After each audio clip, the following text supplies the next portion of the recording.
Section 8. Unscriptural Marriages. Chapter 31. Respect for Unbiblical Marriages.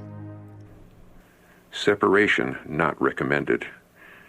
Dear Brother C.H. Bliss, your letter has been received and read.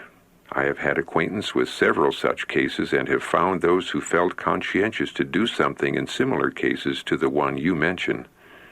After having stirred things up generally and torn things to pieces, they had no wisdom to put things together to make matters better.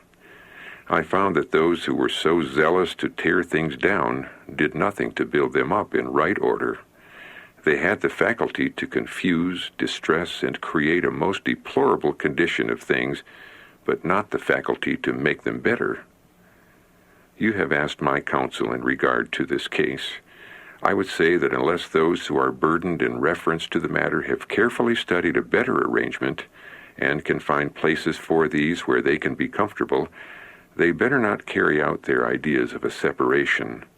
I hope to learn that this matter is not pressed, and that sympathy will not be withdrawn from the two whose interests have been united.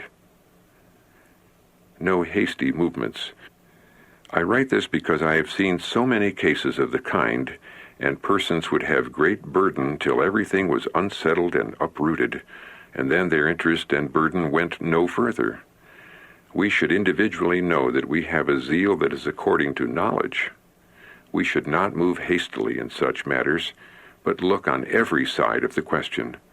We should move very cautiously and with pitying tenderness, because we do not know all the circumstances which led to this course of action. I advise that these unfortunate ones be left to God and their own consciences, and that the Church shall not treat them as sinners until they have evidence that they are such in the sight of the holy God. He reads hearts as an open book. He will not judge as man judgeth. Footnote. Just 20 years later, W.C. White wrote another correspondent, Mother has received during the last 20 years many letters making inquiry regarding the matters about which you write, and she has many times written in reply that she had no advice to give different from that of the Apostle Paul.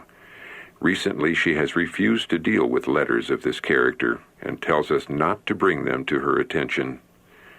My own views regarding this matter, which I believe to be in harmony with the counsel that I have heard Mother give to individuals years ago, and which I believe to be in harmony with views of the leading brethren, and with the teaching of the Scripture, is that there is no blessing to come by our breaking up families who may have sinned or been sinned against before or since they embraced present truth.